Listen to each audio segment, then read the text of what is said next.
Chapter 14. One day Jonathan, son of Saul, said to his young armor-bearer, "Come, let's go over to the Philistine outpost on the other side." But he did not tell his father. Saul was staying on the outskirts of Gibeah under a pomegranate tree in Migron. With him were about 600 men, among whom was Ahijah, who was wearing an ephod. He was a son of Ichabod's brother Ahitub, son of Phinehas, the son of Eli, the Lord's priest in Shiloh. No one was aware that Jonathan had left.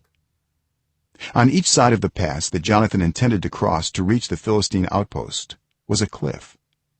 One was called Bozez and the other Seneh.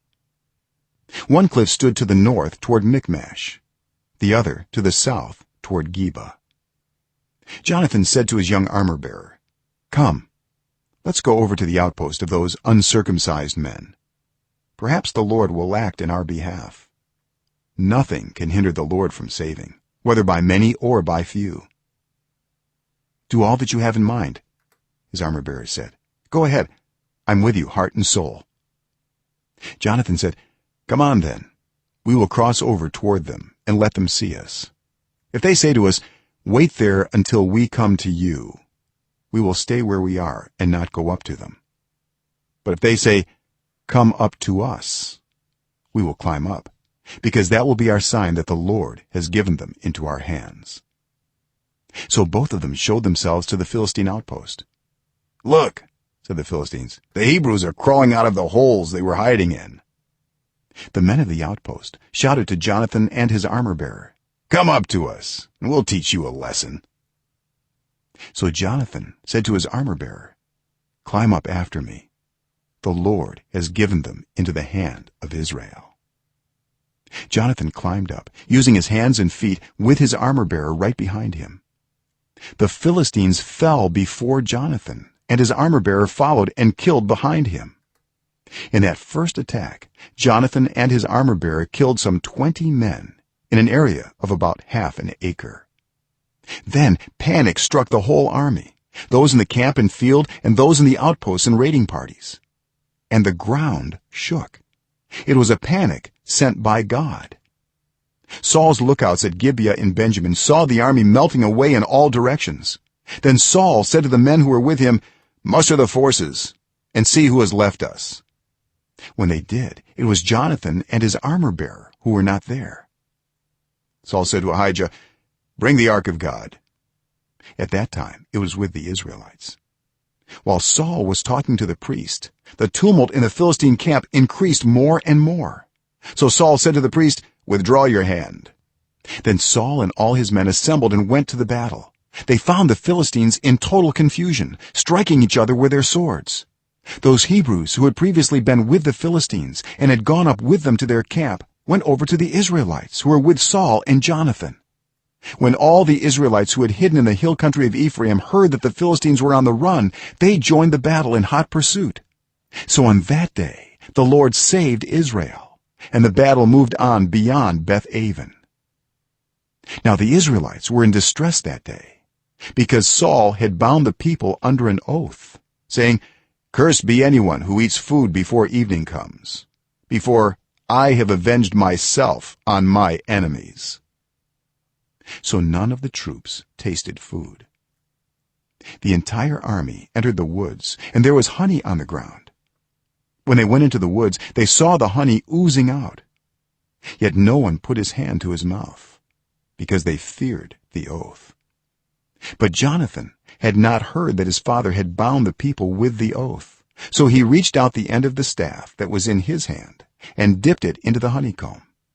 He raised his hand to his mouth, and his eyes brightened. Then one of the soldiers told him, "Your father bound the army under a strict oath, saying, 'Cursed be anyone who eats food today.' That is why the men are faint." Jonathan said, "My father has made trouble for the country. See how my eyes brightened when I tasted a little of this honey. How much better it would have been if the men had eaten today some of the plunder they took from their enemies. Would not the slaughter of the Philistines have been even greater?" That day, after the Israelites had struck down the Philistines from Michmash to Aijalon, they were exhausted. They pounced on the plunder, and taking sheep, cattle, and calves, they butchered them on the ground and ate them together with the blood. Then someone said to Saul, "Look, the men are sinning against the Lord by eating meat that has blood in it." "You have broken faith," he said. "Roll a large stone over here at once." Then he said, "Go out among the men and tell them, each of you bring me your cattle and sheep, and slaughter them here and eat them. Do not sin against the Lord by eating meat with blood still in it." So everyone brought his ox that night and slaughtered it there. Then Saul built an altar to the Lord. It was the first time he had done this. Saul said, "Let us go down and pursue the Philistines by night and plunder them till dawn, and let us not leave one of them alive." "Do whatever seems best to you," they replied. But the priest said, "Let us inquire of God here." So Saul asked God, "Shall I go down and pursue the Philistines? Will you give them into Israel's hand?" But God did not answer him that day. Saul therefore said, "Come here, all you who are leaders of the army, and let us find out what sin has been committed today. As surely as the Lord who rescues Israel lives, even if the guilt lies with my son Jonathan, he must die." But not one of them said a word. Saul then said to all the Israelites, "You stand over there.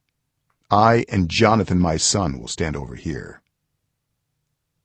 "Do what seems best to you," they replied. Then Saul prayed to the Lord, the God of Israel, "Why have you not answered your servant today? If the fault is in me or my son Jonathan, respond with Urim. But if the men of Israel are at fault, respond with Thummim." Jonathan and Saul were taken by lot, and the men were cleared.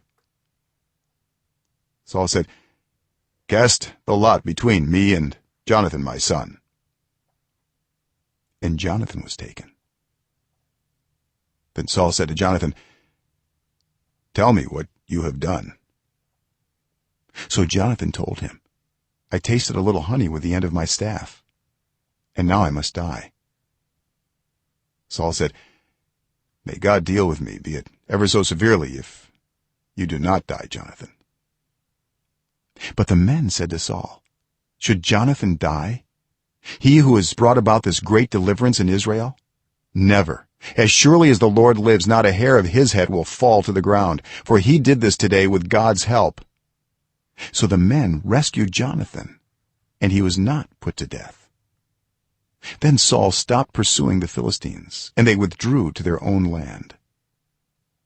After Saul had assumed rule over Israel, he fought against their enemies on every side: Moab, the Ammonites, Edom, the kings of Zobah, and the Philistines. Wherever he turned, he inflicted punishment on them.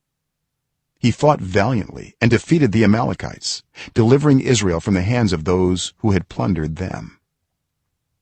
Saul's sons were Jonathan, Ishvi, and Malchi-Shua. The name of his older daughter was Merab, and that of the younger was Michal. His wife's name was Ahinoam, daughter of Ahimaaz. The name of the commander of Saul's army was Abner, son of Ner, and Ner was Saul's uncle. Saul's father Kish and Abner's father Ner were sons of Abiel.